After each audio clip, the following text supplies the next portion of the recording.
Welcome to Channel AMEC, your insight to the Australian visa system.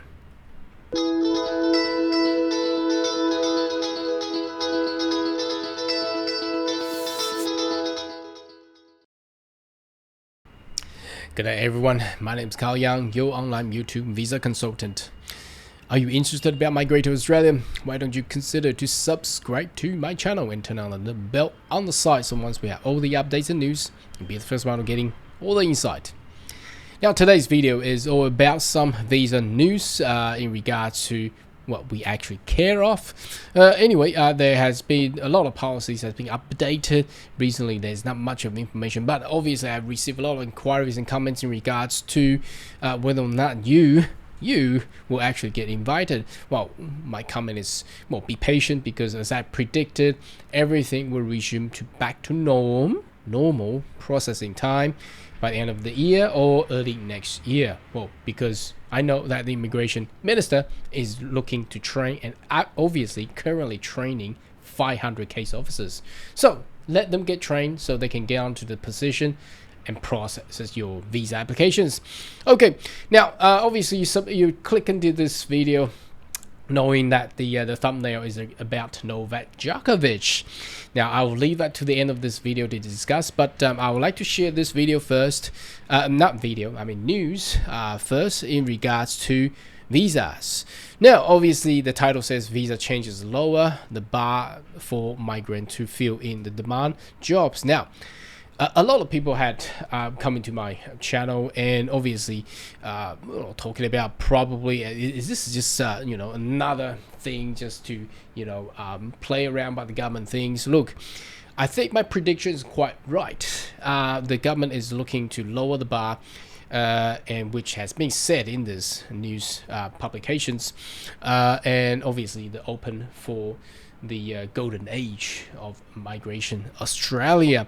So obviously what we can see here, there's a lower criteria, but I think the news analysis is not quite right. I mean, how do they lower grasp of the English? I mean, there's a lot of other things to actually consider with the high point. If you have seen my video in regards how do you get 100 points in EOI, which is almost, well, impossible, but anyway, they should lower the bar. I mean, they set the bar at 65 points.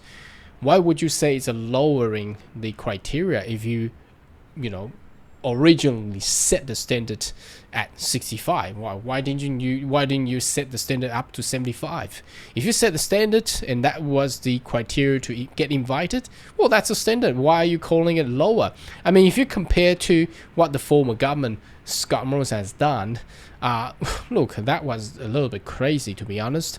But anyway, we have known that the fact that as you can see, previously need 90 points, and then they are lowering the points down. So again, that is the trend as I have predicted, and matches exactly what I have been saying. And obviously there's a lot more to be opened up in the future, but obviously there is concern from other people as well.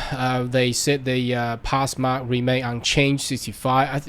Look, if it's unchanged, means that's the minimum. If that's the minimum, why do you call it lower? And the other thing is, they also talk about the in regards to the point as applicant demonstrate at least competent English, a higher dependent on occupation requirements. So it's a different thing because there is also a skill assessment, correct? So this person, Abu Rizvi, is a high immigration deputy secretary, used to be former, and he said that if the lower secondary school teacher from 90 to 65 obviously allow people with lesser skill, lesser English. But look, if you wanted to pass the skill assessment requirement for secondary school teacher, you need to get IELTS 7788. Now, how would they say that is a lesser English requirement?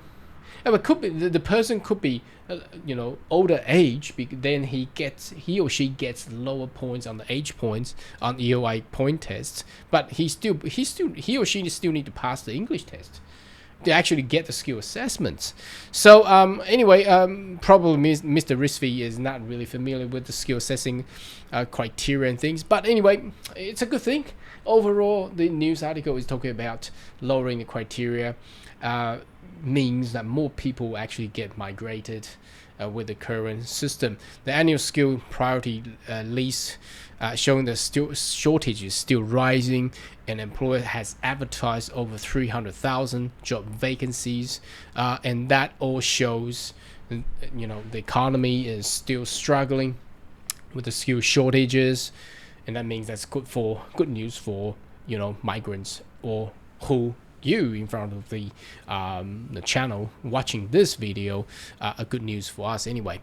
Okay, now next I'm not going to talk about all the other stuff that all different that's you might want to have a read, but that really doesn't reflect to what we actually care of.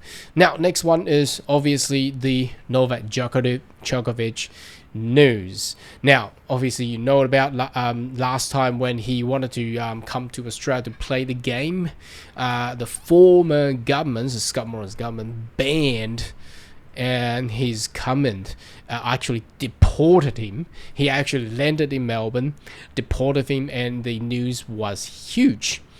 Now the title of this news article says Novak Djokovic expected to apply visa competing in Australian Open as opposition stand taken. That's the Minister of Immigration, Shadow Minister of Immigration from the Liberal government. Now, the team member of a previous government, Scott Morrison, defends the ban. I mean, I'm not going to go through these detail of different politicians going back and forth, but what do you reckon? I mean, look, technically, I thought Australia has already,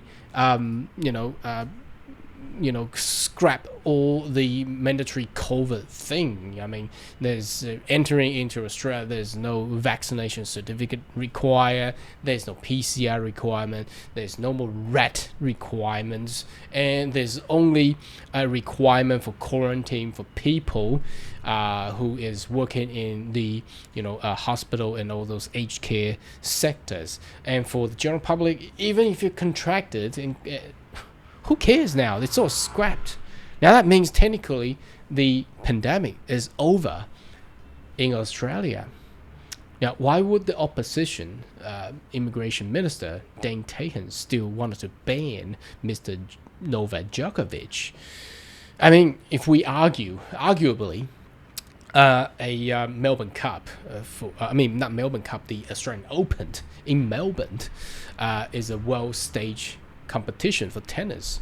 It's obviously Australia's interest as a nation to hold a international event, and having such champion come into Australia to play the game is obviously interest of Australia as well. Now, does he poses any national health crisis now, 2022 and in October? I don't think so. So my prediction, I think the current government will actually lift the ban and let Novak Djokovic to come to Australia and play Australian Open. Anyway, what is your thought? Leave a comment right down below. See you next video. Goodbye.